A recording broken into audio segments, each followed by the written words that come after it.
Hello and welcome to Sports by Compian. My name, of course, is your host, Stephen Compian, and I'm joined here by a man who gives us on field reporting, a man who has good hair, loves his Dallas Cowboys. Corey Compian's back, the man, the myth, the legend. Corey, how are you? Doing fantastic. My picks are really bad this week. I realized. I just checked. I have four correct out of all the games that happened last week. I'm But probably right there with you.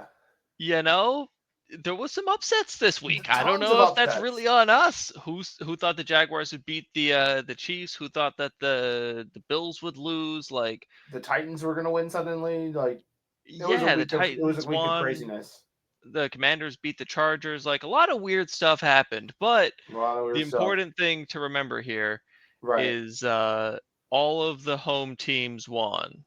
No, The most of the home teams lost. Actually, it was only a handful of the home teams did won.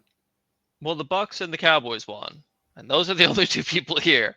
And for Well, counting Joey, the Panthers won as well, didn't they? I think that was yeah, but another upset. but the Bucks and the Cowboys were both on the road. Well, what I mean by home teams is like the teams we care about on the Oh show. yeah. Sports by Compian had a good week. Sports by Compian had a good week, not in picks, but like morale wise. Yeah. That was good. That part was good for us. You're absolutely right, Corey. Speaking of home pick games, you happen to see this away game for the Dallas Cowboys as they traveled to the to MetLife Stadium to take on the The lowly New York Meadowlands. Jets.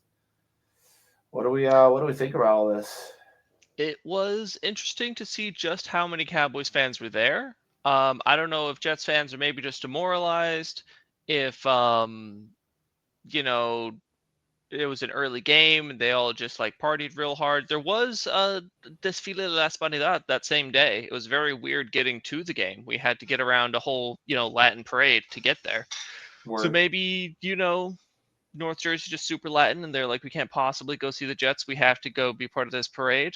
But there was, I would say, as many Cowboys fans as Jets fans at this game. There was a very nice couple in line behind me as we were going in that said they flew in from Dallas for this, and they were flying out that night after the game. And I was like, that's insane. You clearly have a lot of disposable income. Good for you guys. We saw just a pretty dramatic beatdown.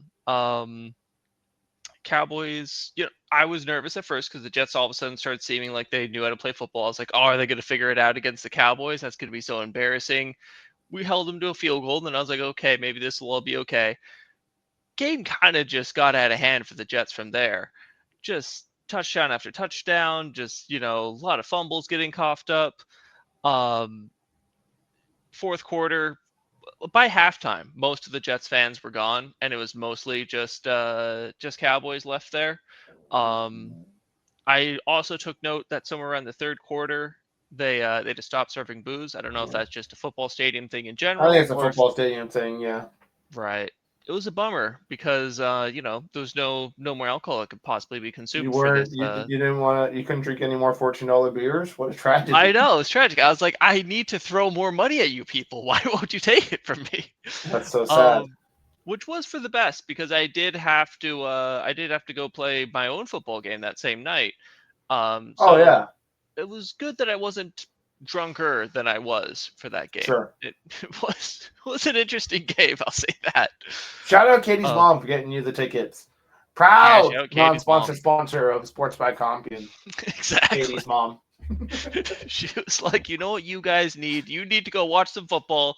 Her reason was to have Katie yell at something other than her coworkers. It was going to be great. So we went there, we got involved, we did a lot of yelling. I explained some rules to Katie. She wasn't super sure what was going on, but she was happy we were winning. Yeah. Um, Great stadium. I think that's maybe the second time I've been there. First time I've seen the Cowboys live. Pickens fucking balled out. Again. Ferguson fucking balled out. Dak is looking like a guy again. Like I feel like he's the number one person that people are gonna have things to say about as soon as he fucks up, and the fact that no one's saying anything about him means he's doing the right things. He's looking really good this year so far, for sure. Yeah, Javonte Williams is out there doing his thing. Like, it seems like we're gonna be okay. I think CeeDee Lamb's coming back next week. Like, I'm optimistic about our Somebody place in tried to space. get through a trade of Javonte Williams from Michael Penix to my girlfriend, and that's just they almost had her because she doesn't know ball, but that's fucked up, man. It's fucked Whoever up, you bro. are out there that would even Try to suggest try to that, hustle the people who don't know. that's messed up, bro. That's messed up. You know It's that's not messed a fair up. trade. It's bad. It's bad. Bad luck. Bad luck all around. To continue the football shenanigans, I'm actually doing another home game next Sunday in Heinz Field, traveling to the Burg of Pizzas to watch the Pittsburgh Steelers take on the Browns. Wow.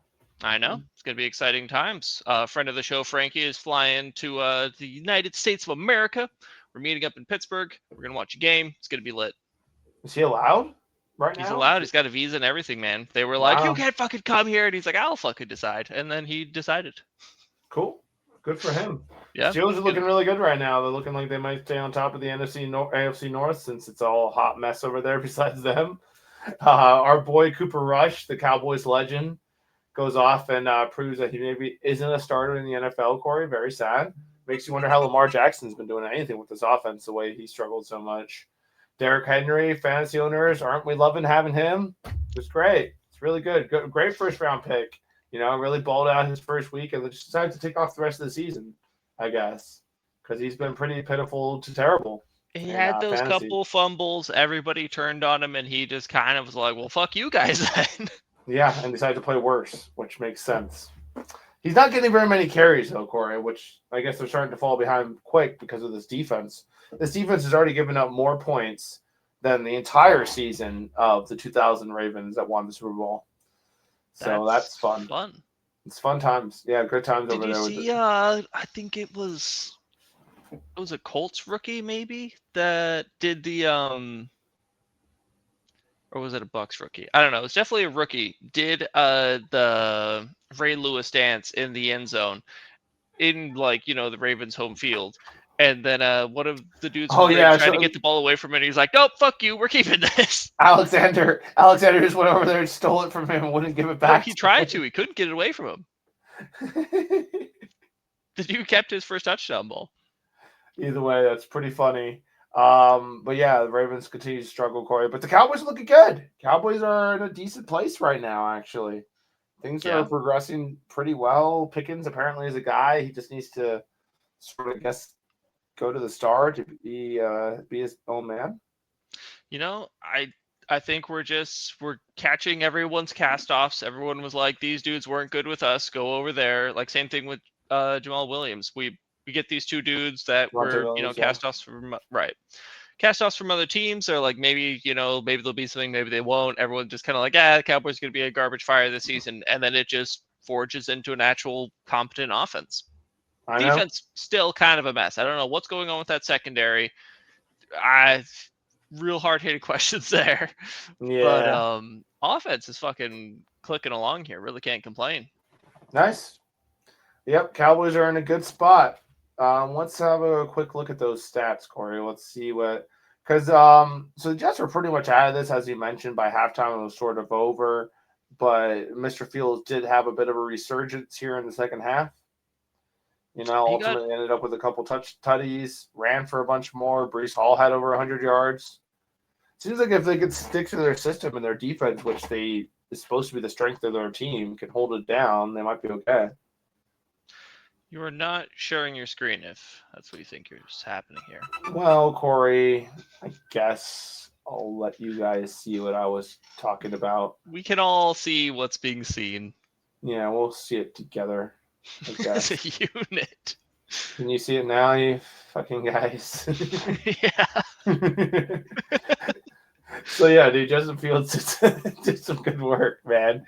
He eventually got some tutties, like I said. Breece Hall got over 100 yards. Wilson with a tutty, 71 yards. It's just this defense, I guess, is not holding people, or what's the problem with the Jets, Corey? Were you able to ascertain what the biggest issue was in the one game you saw them?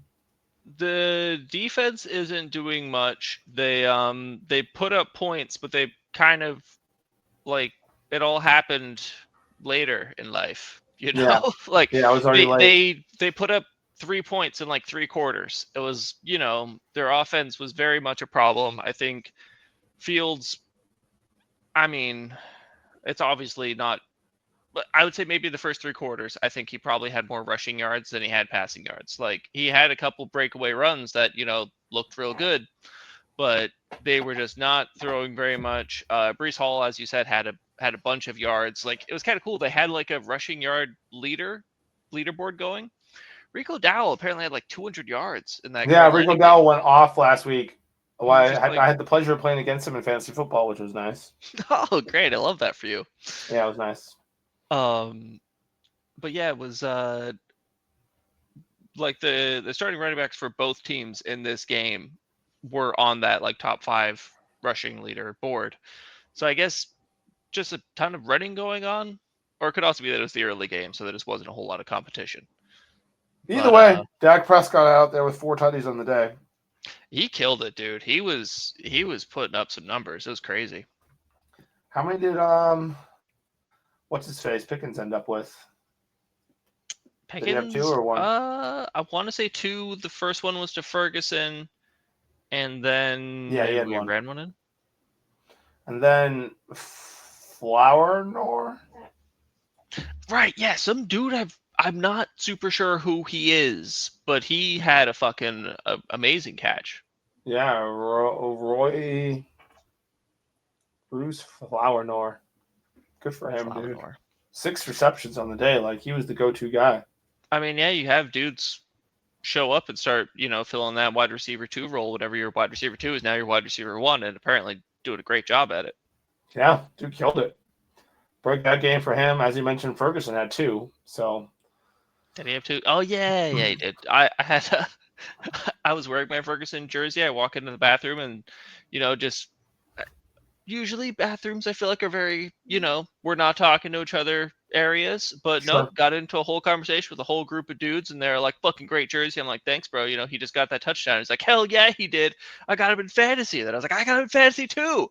And like, I felt like the guy wanted to high five you, but I was like, no, this isn't an appropriate place for high This is fives. not a high this fiveable place. let's have a conversation about it, but everyone keep your hands to yourselves. That's fair. That's fair. Well, moving on, Corey, from the Cowboys' victory against the New York Jets. Tampa Bay Buccaneers were hosting. No, they weren't hosting, dude. We went off to Seattle to play them there. And let me tell you, this game was wild, dude. This game was wild. I mean, there was just very little defense, dude, which, is just very stressful to watch because I didn't understand why we weren't playing any defense.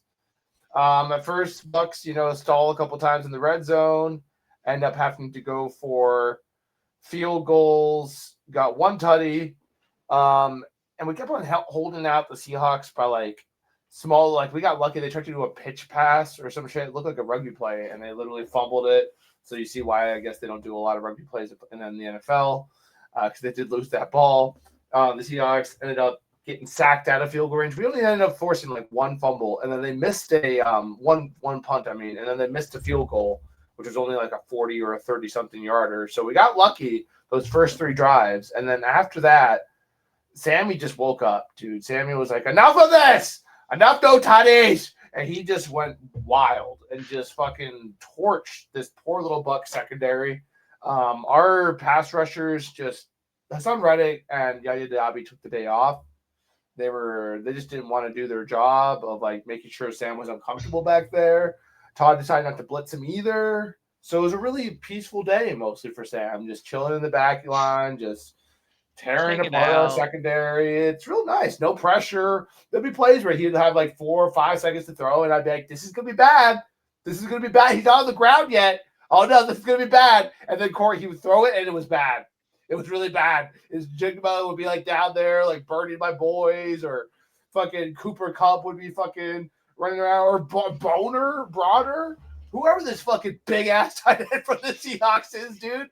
The dude just like very disrespectfully, Lavonte David came in to tackle him. He just threw Lavonte off of his back. Like, have some respect for future Hall of Famer, kid. Okay? Like, goddamn, we get it. You're Respect like the almost pros, 300 man. pounds, dude. But that was me. That's a future Hall of Famer. You can't just throw him off your back and casually waltz into the end zone. Very disrespectful stuff. They also did just completely lose track of him on one of those touchdowns. I guess it's on Reddit. We're supposed to be covering him because that's what you want, Corey. You want your best pass rusher to be trying to cover the tight end on 3rd and goal. This is what you want. That makes sense to me. No, yeah, that's smart stuff, dude. This is smart stuff. This is what you want. Even if he is a terrible pass rusher, you still, you want your backup pass rushers who are even worse than him to be the guys doing that right now, And then shocker, he's not very good in coverage. He just decided to let Bronner just run free into back in the end zone. He was like, "Whatever, kid. All right, Have fun back there. I'm pass rushing, kind of. I'm just chilling here, dude. All right, all this running. Where are you going?" It might have been a pass off to Delonte. There was a lot of finger pointing after the touchdown, but bottom line, no pass rush. We didn't blitz to the very last place. Maybe this was Todd Bowles' plan all along, was to lull Sammy into a false sense of security, because then like that last drive when you gotta have it. 1 minute, they got 3 timeouts. We go back up and we tie up the game. And I'm thinking, dude, we're fucked. There's still a whole minute and something left. Sammy's been tearing us apart. Just 3 timeouts. I was sweating bullets. We send Antoine Winfield Jr. on a blitz. The ball hits Logan Hall in the helmet, bounces into Lamonte David's hands he didn't drop this one. He has dropped a couple this year, but he didn't drop this one, Corey. And we put the game away. Got into field goal range, and thank God, dude. Holy shit, this was stressful. Baker's a dog. He's probably, we say this week in, week out, but he's a fucking dog. He was just there for it, man. Him and Sandy were just wheeling and dealing, and he was there for it. He was down to throw down whatever. Shadow and Emeka Ibuka, talk about a homecoming game, man. This guy grew up a Seattle Seahawks fan, so a lot of his family were there in the stands. This was a coming out game for him. I mean, he's already been coming out slowly but surely. Everyone knows about him by now. But this game, really just solidified that he's ready to be a number 1 wide receiver.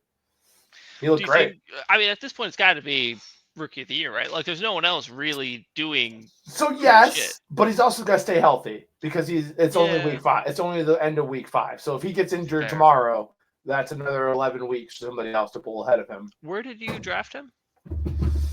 19 or 18 out of Ohio. He was first round. Out of Ohio State. Yeah, he was. Maybe it was 16. Whatever it was. It was in the teens. And, out of Ohio State University. Dude, Ohio State just knows how to produce wide receivers. All the Ohio State wide receivers went off this week. And Jigba had a big week against the Bucs. Obviously, at Mecca, you had Garrett Wilson had a decent day. Cliff Olave had a decent day. It was the Ohio State receivers are going off, man. Yeah. Ohio State and LSU both put out good receivers. Apparently. But yeah, either way, man, very stressful game. Shout out to Rachaad White filling in pretty well for our boy Bucky. I hate to see Bucky injured, but Rachaad White did fill in well. Typical, not the best running game out of him. He's just such a patient runner that he almost looks like he's jogging, which sometimes works out well for him, sometimes it doesn't. But he's a heck of a pass catcher out of the backfield, and he had a couple big catches. He blocked well for Baker. Cade Otton finally got involved. Baker remembered, oh my God, I have tight ends. I can throw them the ball too. This is crazy. This is awesome. It was pretty cool. So he found Cade Otton a couple times, which was good to see him get involved. Sterling Shepard, man. Can't say enough about this guy. 33, 34, something like that. He's older. He was projected to be on our practice squad this season. With all the injuries we've had at receiver, he's been playing a key role in these early games. Gets that last touchdown to tie up the game. And it was an interesting play. He's getting mugged by the quarterback in the corner. He's like, no, dude, really, I don't want this. And he pushes away from him. And Baker just finds him all alone in the middle. It was pretty sweet. But yeah, this was stressful, dude. If the Bucs could just not be this stressful next week, I would be grateful, man. It's been 5 very stressful games to watch. My poor lady has had to deal with me pacing, jumping. The cats are straight. The cats themselves can't take any more stress either. So if we could get some relaxing Bucs games, that'd be nice. Just saying. But at least you win them, right? You come out. At least we win them. I can't complain too much. We're 4-1. I can't complain too much. I'm just saying, it's a bit much. And it's a It's a bit lot. much. It's a lot to process. It's a lot to process. It'd be a little easier if we could just play some defense sometime. Like our defense hasn't been terrible before this week. I really can't be like, oh, our defense has been trash all week. It's not the case all year. But man, they were bad this game, Corey. I think really we the didn't only have team still interested in playing defense is the Broncos. Like they're like, we're gonna play defense and just no one scores points in these games, and everyone else is like, nah, man, 40-40, let's fucking go. Well, to be fair, this was definitely the biggest shootout of the week. But yeah, dude, like Jamel Dean was out, and so was Benjamin Morrison. But we got to be better than that secondary. We could not get cooked like this. At one point, like we put in like our backup to cover Enigma like in the end zone. He just does like the easiest like slant route in, and just absolutely like I think Valdor. Not to call you out, Valdor. They shouldn't have had you trying to cover Enigma anyway. But he was like nowhere close to Enigma. Like it looked like the easiest touchdown catch ever. Like, why is our number 5 cornerback covering their best receiver in the red zone, Corey? Yeah, anytime a corner has that many tackles, it's not a good look. Like, why were you around the ball that much, bro? You should just be like following people and doing boring shit. Agreed. Yeah, but Yaya Diaby, dude, like I really wanted him to be the guy. Like, it's fun to get excited about his pressure rate, but he didn't have many pressures this game. And man, he dropped it. He could have been a hero. Literally dropped a pick six. It went out of his hands and right into Cooper Kupp's hands, who took it for another first down. Like, stop it, Cooper Kupp. Just retire. Enough killing the Bucks, okay? But yeah, dude, like, Yaya just, man, you could have been a hero, and instead you're just same old Yaya. Logan Hall got called for would have been the most egregious roughing the passer call of the week if it wouldn't have been for that Saints player. And we are avid Saints haters, Corey. But that roughing the passer call on the Saints defensive end who sacks Jackson Dart. Did you see that one? I did see that. Yeah, that was dude. What are we doing, NFL? All he did was hit him from behind. Maybe what are we doing? He didn't even fall on him. He even made sure to not fall on him. Right. Like, what else do you want us to do, NFL? This is getting ridiculous. Logan Hall bumps into Sammy and literally grabs him to make sure he doesn't fall down, and still got called, Corey. They're like, hey, stop fucking sacking quarterbacks. They can't throw deep balls when you do that. You don't want us to hit the quarterbacks. When are you just going to come out and say that they're flag football and everybody else is playing real football? Because then, okay, at that point, they can't run then. No more scrambling. We don't want to see you scrambling if you're playing flag football. The rest of us are playing real football. It's ridiculous, dude. I hate to see it. I hate how they protect quarterbacks. Apparently, they're the only ones who matter in this league. Everybody else can get lit up. Like, if you're a Jacksonville receiver, dude, they can hit you. With the ball moving in the air, they can hit you. That's fine. Totally That's cool. Totally That's chill. fine. But if you're a quarterback, you're a protected class, as we've said many times on this show. Just worth repeating again how ridiculous or a kicker. The NFL they is. Don't like you fucking with kickers either. Yeah, that's true. They also don't like it with kickers. But either way, the Bucs survived this one. Another terrible special teams performance. They got to start every drive from about the 50-yard line, which is just lovely for them. Just really great. Corey, we would talk about more of these NFL games. It was a ridiculous week. We talked about some of the highlights already. But unfortunately, your boy has to go off to rugby practice. The Chicago Blaze took care of business against the Ravens on the road last week, and they are now number 1 in Illinois. So the Ravens prepare for our trip up to Wisconsin to play against our friends, the Fox City Gargoyles, as they are the number 1 team in Wisconsin. So number 2 Illinois, number 1 in Wisconsin, going to battle in 2 weeks from now. So yeah, I gotta get to practice and prepare the boys. Get ready, because just arriving at the dance isn't enough, Corey. We gotta win a playoff game for the first time in Ravens history, mind you. One side note I did want to say, one fun thing that happened today. You see Joe Burrow off to the Bengals? Yeah. Joe Flacco is over there. Joe Flacco. Joe Flacco backed up Joe Burrow. It's just going to be Joe squared over there. Well, they had to get away from the Jake Browning experiment. I think it's over. Yep. It's not to be, which is sad. He got fucked over by Joe being out for so long. If Joe went out for 1 or 2 games, they could be like, yeah, you're good. We'll keep you around. We'll keep paying you millions to play 1 or 2 games. he's getting no help from the run game. Like I just was yelling from the couch, Brett Humphreys, of course. Go check him out. Like, subscribe, avid Cincinnati fan. You're going to see a lot of pain on that man's face this season, so I highly recommend it. But, dude, Chase Brown is doing nothing to help that. I mean, granted, because the offensive line is terrible. It's how Joe Burrow got hurt in the first place. So, yeah, it's hard to blame him too much, but he's also he's bad. Like, Jamar Chase has more tackles than touchdown catches this year. So it's so fun. I love it. I mean, at one point he had like 2 tackles. Games like that. Playing in Costa Rica, I've had games where I just have way more like tackles than catches. It just, it's how it goes sometimes. It's a tough look. All of our backup heroes who we thought might be guys, Cooper Rush, Jake Browning, have come crashing down this week, Corey. It's very sad. Tragic even, but Sports by Compian has to get out of here. We appreciate you guys liking and subscribing to our content. We appreciate Corey being our eyes and ears there at MetLife Stadium. Or is it the Meadowlands? Or is it both? Meadowlands is where it is. MetLife Stadium's the stadium. Right. Okay, anyway. We appreciate him being our eyes and ears there. Shout out once again to Katie's mom, who is a proud non-sponsor sponsor now of Sports by Compian. We appreciate you guys, but we're out of here.